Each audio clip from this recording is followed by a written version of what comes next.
Hello students, today we are going to start another chapter, that is accounting equation.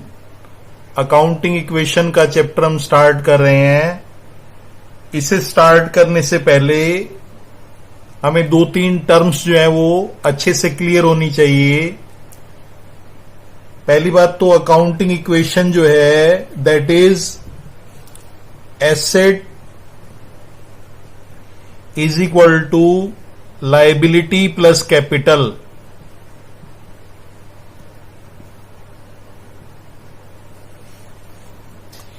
Accounting equation होती है asset is equal to liabilities plus capital. तो we know that what is the meaning of asset, liability and capital. दोबारा से हम recapitulate करते हैं. Assets होती हैं, assets are things of value owned. अगर किसी भी चीज की कोई इकोनॉमिक वैल्यू है तो उसे एसेट बोलेंगे, जैसे land, building, plant, machinery, furniture etcetera. Liabilities होती हैं जो हमें आउटसाइडर को पेमेंट करना पड़ता है, दैट इज लाइबिलिटी. और कैपिटल होती है जो बिजनेसमैन जो है बिजनेस के अंदर पैसा लगाता है उसको कैपिटल बोलते हैं. तो अकाउंटिंग इक्वेशन है asset is equal to liability plus capital. इसे प्रोसीड करने से पहले दो तीन टर्म्स जो हैं वो हमें समझनी है. पहला है बिजनेस एंटिटी कॉन्सेप्ट. ये हम चैप्टर नंबर 3 में पढ़ा है हमने. Business entity concept says that business and businessmen are different. Business और businessman different हैं and all transaction are recorded from business point of view and not from businessman point of view. Now next one is money measurement concept. Money measurement concept का theme है कि जो transaction और events जिनको हम money में record कर सकते हैं उनको हम लिखेंगे, जिनको हम मनी में रिकॉर्ड नहीं कर सकते उसको हम नहीं लिखेंगे. इसके बाद है duality concept. Duality concept says that every transaction has dual effect. हर ट्रांजैक्शन के दो इफेक्ट होते हैं. One is take effect and other is give effect. For example, अगर मैंने माल बेचा तो गुड्स चली जाएंगी और कैश आ जाएगा. तो दो इफेक्ट हो गए, goods is going out and cash is coming. तो it is called duality concept. तो अब इसमें जब हम अकाउंटिंग इक्वेशन करेंगे तो ये तीन टर्म जो है वो बड़ी इंपॉर्टेंट है. बिजनेस एंटिटी, अब पहली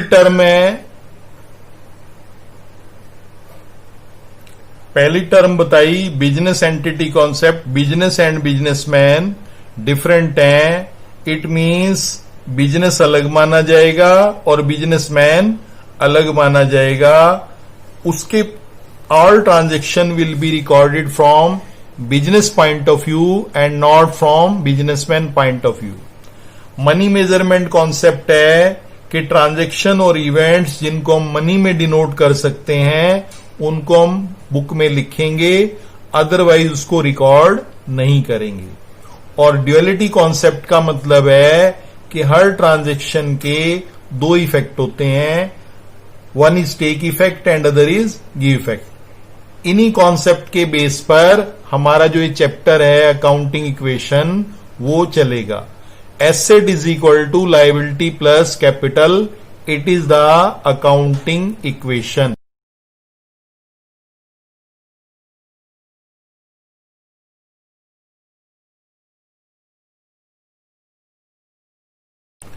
now asset is equal to liability plus capital. अब देखें, अगर हम एक एग्जांपल लें, से हमने बिजनेस स्टार्ट किया कैश से। हमने बिजनेस शुरू किया, 1 लाख रुपये हमने इन्वेस्ट किए, तो बिजनेस पॉइंट ऑफ व्यू से कैश आ गया। कैश आ गया कितना? 1 लाख। और इधर क्योंकि बिजनेसमैन ने लगाया है तो कैपिटल क्रिएट हो गई 1 लाख। तो इक्वेशन हो गई asset is equal to liability plus capital. Liability अभी यहां पर 0 है और कैपिटल 1 लाख है, तो 1 lakh is equal to 1 lakh. Now अब मान लो हमने 40,000 की गुड्स जो है वो परचेज कर ली। 40,000 की गुड्स जब परचेज करेंगे तो यहां पर एक टर्म एसेट में क्रिएट कर देंगे, गुड्स और स्टॉक।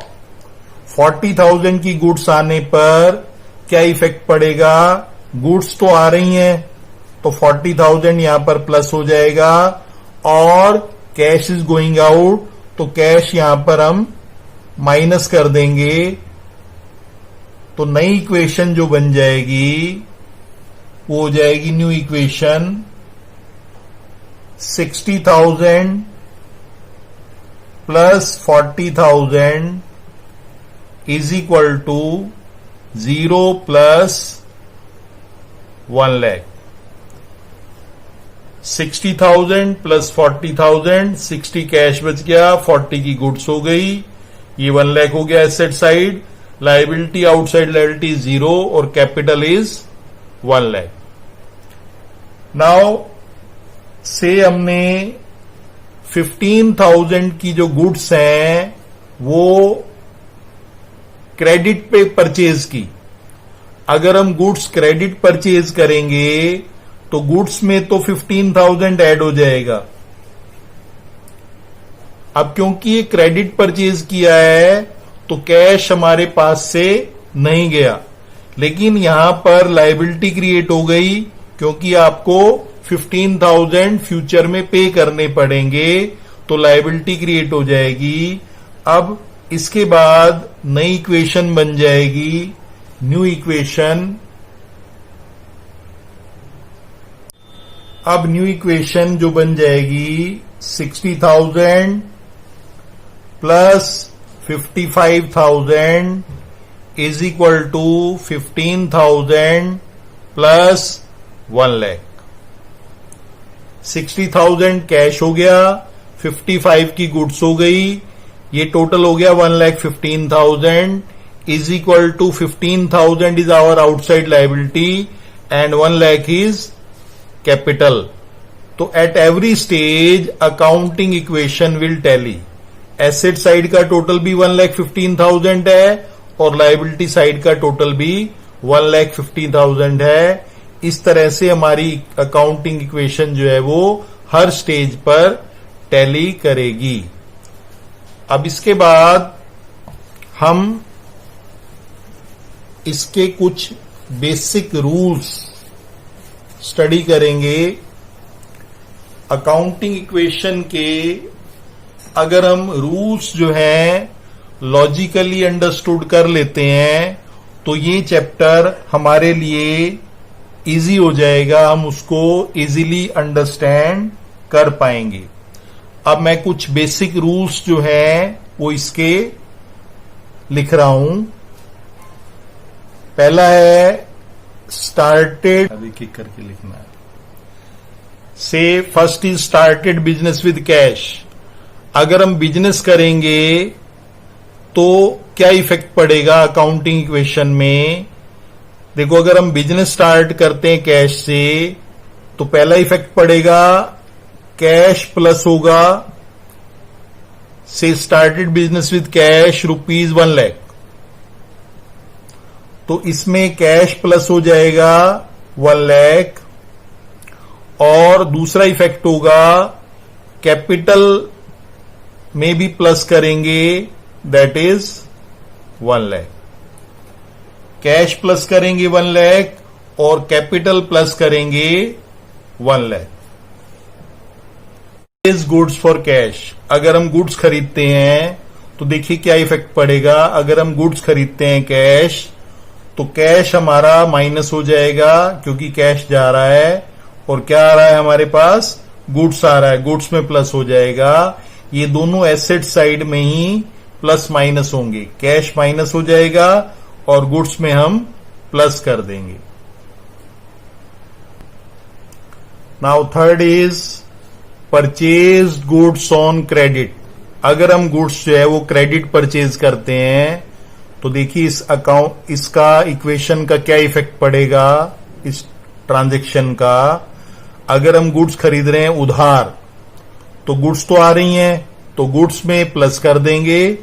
अब क्योंकि ये क्रेडिट है तो अभी आपने कैश पे नहीं किया, लेकिन हम फ्यूचर में इसको पे करेंगे तो ये हमारे लिए for the timing liability create हो जाएगी, तो लायबिलिटी में प्लस कर देंगे। इट मींस क्रेडिटर हमारे क्रिएट हो जाएंगे तो लायबिलिटी में प्लस कर देंगे।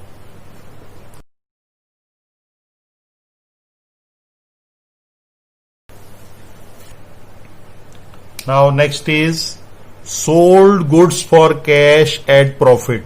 अगर हमने गुड्स जो है वो प्रॉफिट पे सेल की cash, for example goods costing ₹10,000 sold for 12,000। 10,000 वाला माल हमने 12,000 रुपए का कैश बेचा। तो अब देखिए इसका क्या इफेक्ट पड़ेगा।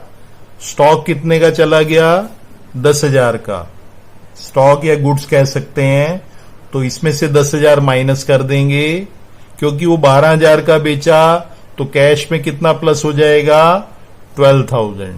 12,000 कैश आ गया। इस ट्रांजैक्शन से में कितना बेनिफिट हुआ, 2,000।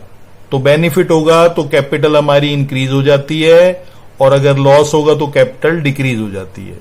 तो यहां पर 2,000 का क्योंकि प्रॉफिट हुआ है तो कैपिटल में 2,000 प्लस कर देंगे। Now next one is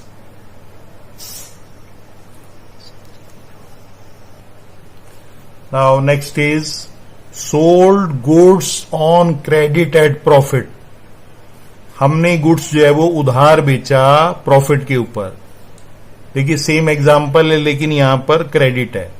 goods costing ₹10,000 हमने सेल किया राम को 12,000 का। 10,000 वाला माल हमने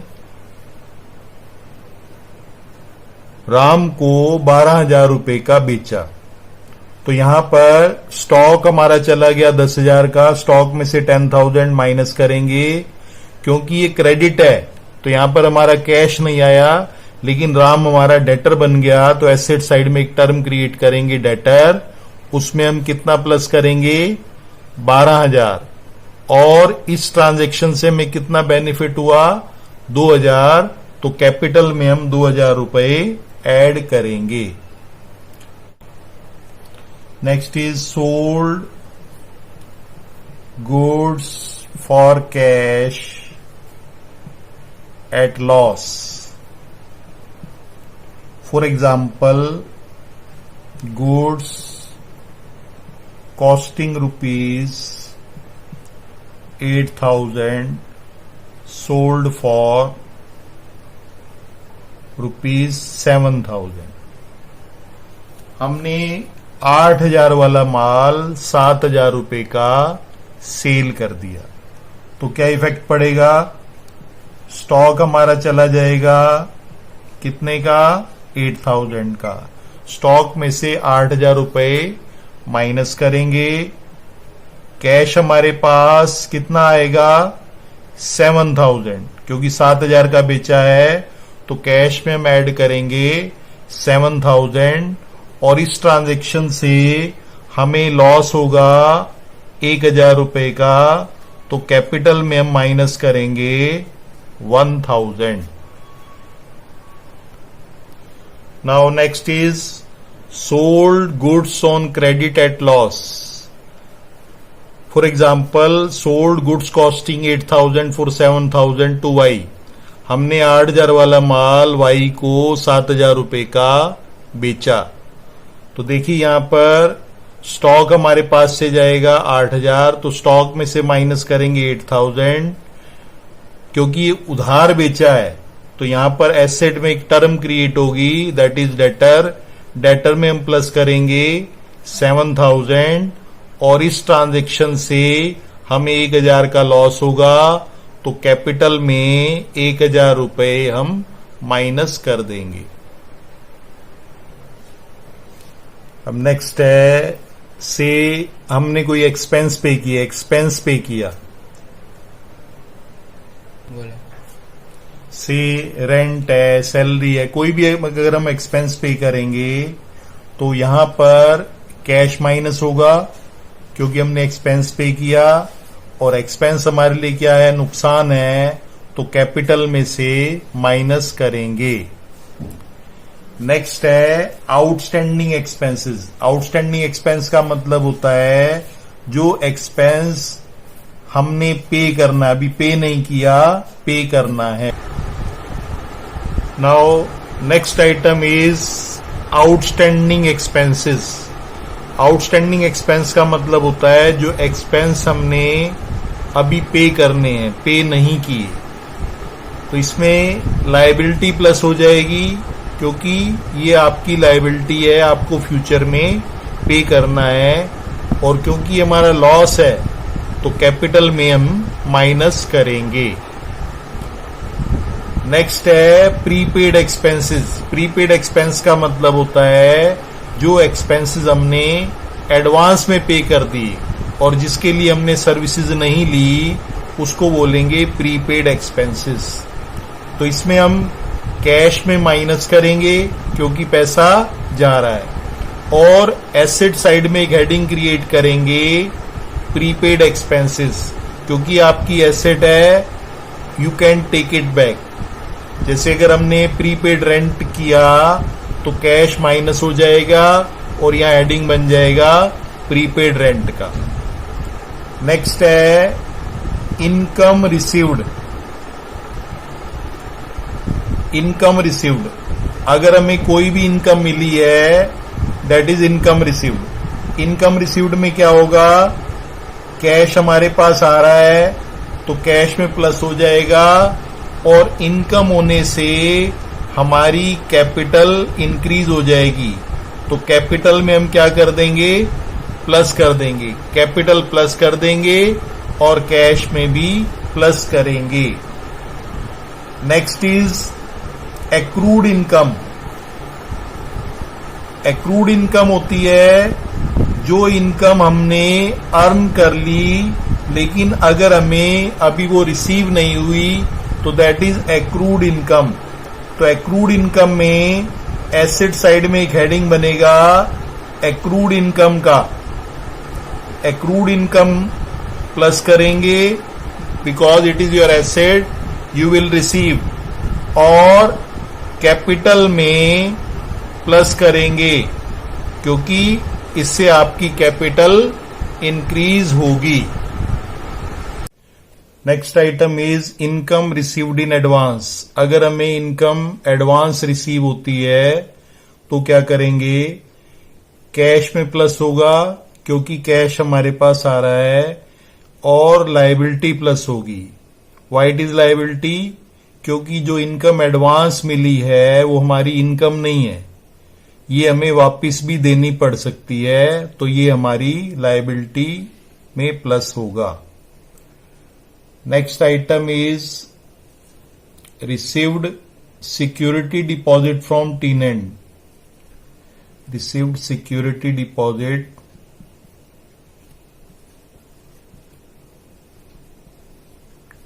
फ्रॉम टेनेंट।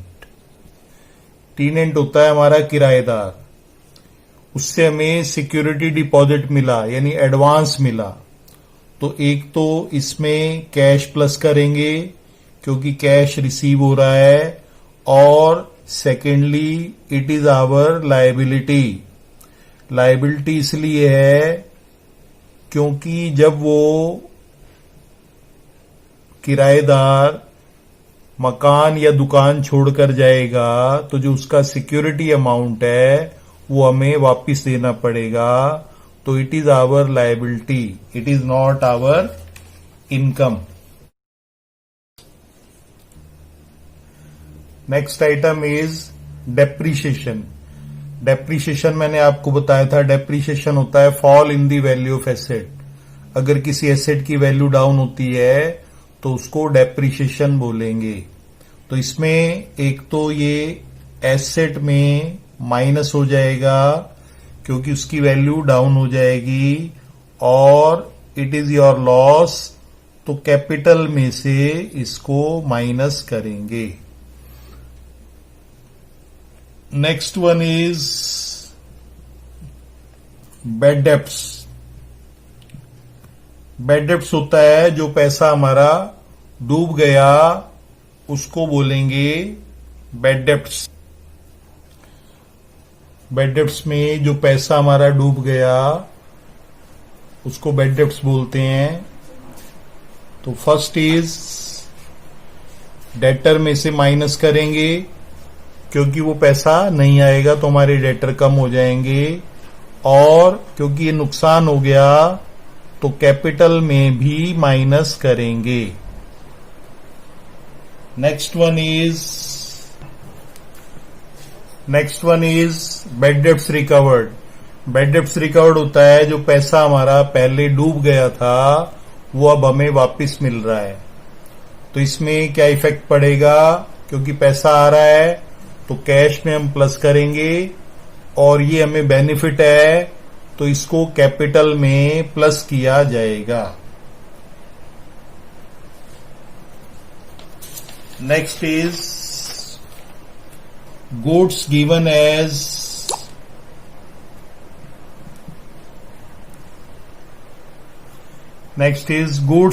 एज चैरिटी हो या लॉस बाय थेफ्ट और फायर हो, तो उस केस में क्या करेंगे, क्योंकि यहां पर गुड्स जो है वो चैरिटी दे रहे हैं या लॉस बाय फायर या थेफ्ट हो रही है, तो स्टॉक हमारा कम हो जाएगा, और क्योंकि ये नुकसान है तो कैपिटल में से भी माइनस करेंगे।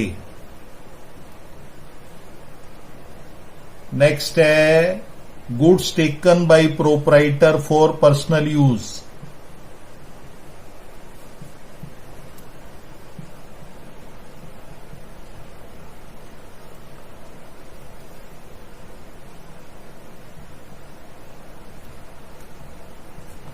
तो उसमें भी सेम ट्रीटमेंट होगा, क्योंकि यहां पर स्टॉक हमारा माइनस हो जाएगा क्योंकि गुड्स जा रही हैं, और कैपिटल भी माइनस होगी।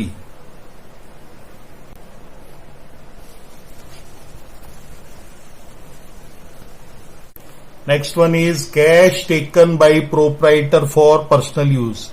बिजनेसमैन ने पर्सनल यूज के लिए बिजनेस से पैसा निकाला, तो बिजनेस के पॉइंट ऑफ व्यू से कैश माइनस हो रहा है क्योंकि कैश जा रहा है, और क्योंकि उसने ड्राइंग्स की है तो कैपिटल में से माइनस करेंगे।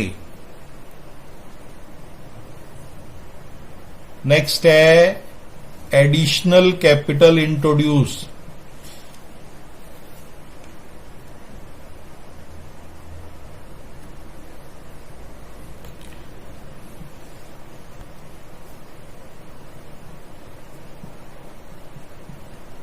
Additional capital introduce.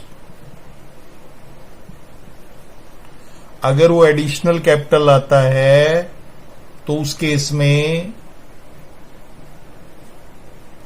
Cash plus हो जाएगा, और क्योंकि बिजनेस के अंदर पैसा आ रहा है तो कैपिटल भी प्लस हो जाएगी।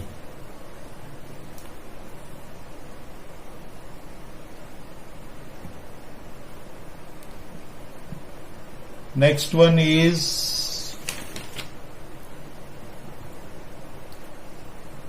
Deposited into bank.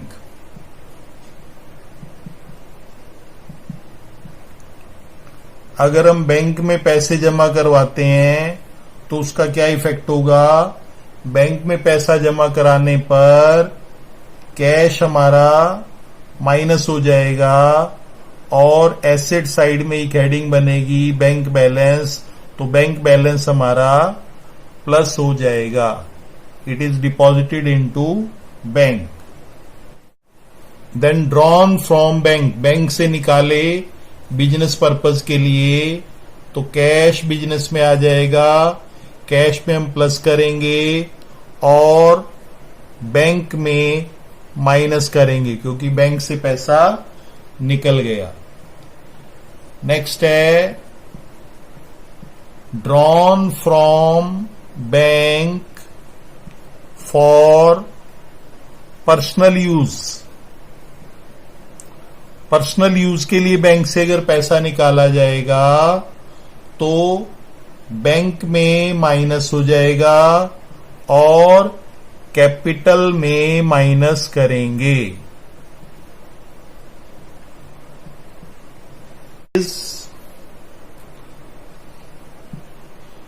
Cash received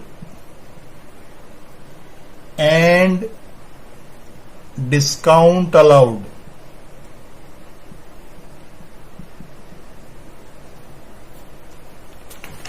For example, received rupees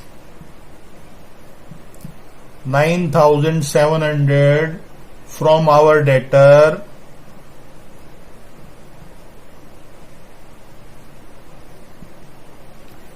in full settlement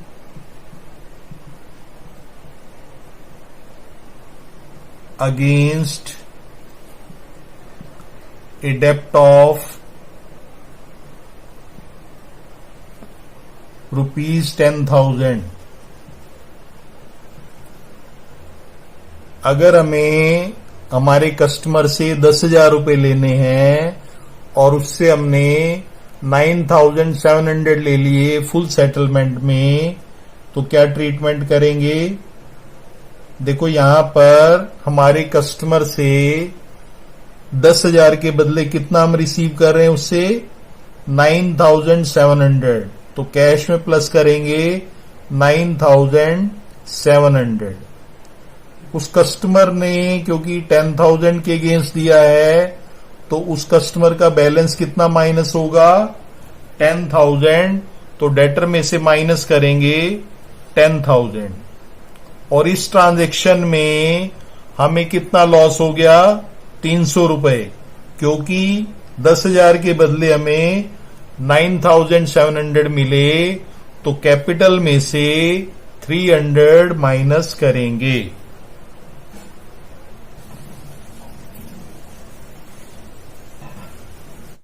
next one is cash paid and discount received. अगर हम पेमेंट करें और अगर हमें डिस्काउंट मिलता है तो क्या करेंगे?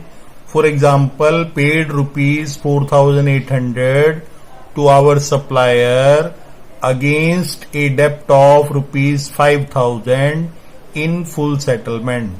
हमने अपने सप्लायर के 5,000 रुपए देने थे, उसको हमने 4,800 रुपए दिए फुल सेटलमेंट में. तो उस केस में देखिए कैश हमारे पास से कितना जा रहा है? 4,800, क्योंकि हमने अपने सप्लायर को 4,800 पेमेंट किया. क्रेडिटर हमारे कितने माइनस होंगे? 5,000, क्योंकि 5,000 के अगेंस्ट जो है हम 4,800 दे रहे हैं. और इस केस में हमें बेनिफिट कितना होगा? 200. तो कैपिटल में प्लस करेंगे कितना? 200. Now next one is asset purchase by taking bank loan. हम एसेट खरीद रहे हैं बैंक लोन लेकर. तो इस केस में एसेट हमारे पास आ रही है, तो एसेट में प्लस कर देंगे. से हमने मशीन खरीदी तो वो एसेट है, तो उसमें हम प्लस कर देंगे. और क्योंकि हमने ये लोन लिया है तो लायबिलिटी में लोन आ जाएगा और वो लायबिलिटी क्रिएट हो जाएगी. लायबिलिटी में प्लस कर देंगे. Next one is interest on capital. Capital के ऊपर इंटरेस्ट पे किया गया. बिजनेस जो है वो बिजनेसमैन को इंटरेस्ट पे करता है, क्योंकि स्टार्ट में मैंने बताया था कि business and businessman are different. तो उस पॉइंट ऑफ व्यू से अगर इंटरेस्ट ऑन कैपिटल मिलता है तो इसको करेंगे कैपिटल में प्लस और कैपिटल में ही माइनस करेंगे। इसको आप अच्छे से समझिए। कैपिटल में प्लस क्यों होगा? क्योंकि बिजनेसमैन को इंटरेस्ट ऑन कैपिटल मिल रहा है, तो बिजनेसमैन के पॉइंट ऑफ व्यू से उसको बेनिफिट हो रहा है, तो कैपिटल में प्लस होगा। और क्योंकि बिजनेस जो है वो इंटरेस्ट ऑन कैपिटल दे रहा है, तो बिजनेस के पॉइंट ऑफ व्यू से इंटरेस्ट ऑन कैपिटल क्या है? लॉस है, तो इसलिए कैपिटल में से माइनस करेंगे। Now next one is interest on drawings. Interest on drawings का भी ट्रीटमेंट सेम वही है जो इंटरेस्ट ऑन कैपिटल का है। कैपिटल में प्लस करेंगे, कैपिटल में माइनस करेंगे। ऐसा क्यों करेंगे? कैपिटल में प्लस क्यों होगा? क्योंकि जो इंटरेस्ट ऑन ड्राइंग्स है वो बिजनेसमैन से चार्ज करता है, तो बिजनेस के लिए क्या है? इनकम है, इसलिए कैपिटल में प्लस करेंगे। और बिजनेसमैन के लिए जो इंटरेस्ट ऑन ड्राइंग्स है वो लॉस है, तो इसलिए कैपिटल में से माइनस किया जाएगा।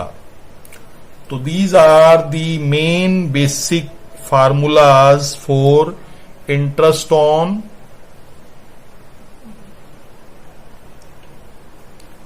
So these are the main formulas for accounting equation। अगर आप इन फार्मूलाज को अच्छे से क्लियर कर लेते हो तो अकाउंटिंग इक्वेशन के जो क्वेश्चन हैं वो आप इजीली अंडरस्टैंड कर सकते हैं।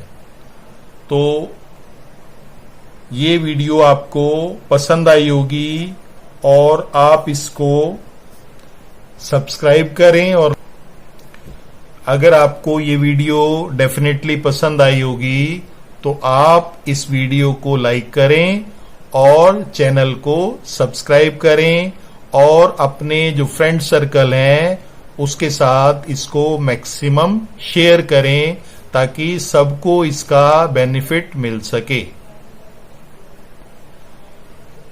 नेक्स्ट वीडियो में हम अकाउंटिंग इक्वेशन से रिलेटेड कुछ क्वेश्चंस करेंगे जिससे आपकी जो कॉन्सेप्ट्स हैं वो और अच्छे से क्लियर होंगी।